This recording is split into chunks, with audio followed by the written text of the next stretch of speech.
So when I say Islam is the last religion on earth, I say it because it seems to be the only one who will stand up and say, no, we don't care. No, that's not what the book says. No. How do you judge the success of a religion?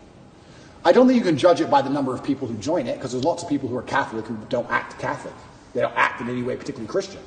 Anyone can say they're something. You can walk into a strip club and everyone says they're Christian. It doesn't mean anything, right? So how do you judge the success of a religion? Well, I like to think the best way to judge the success of a religion is how successful is it at fighting evil? How successful is it at preserving the morality of a population in X parameter, in X geographical area? So when you look at it from that way, you can't say that Islam isn't the most successful religion on earth. It's the most successful in regards to opposing evil. It's the most successful in regards to opposing its differing viewpoints. It's the most successful in regards to having people act within the limits and the confines of what it finds to be moral and good to God. It's the most adhered to.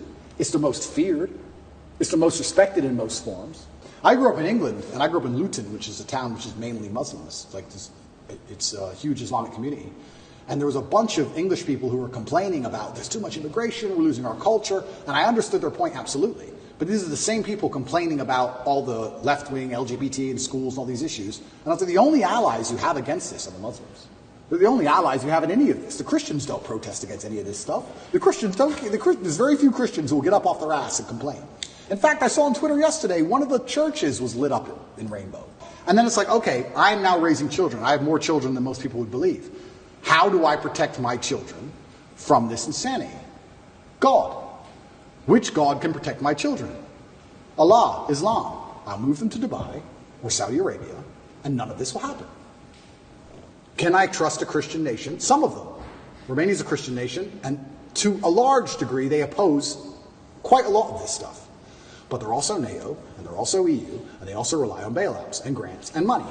And on a long enough time frame, even in the 7 years I've lived here, I have watched certain attitudes change, because money buys influence and power.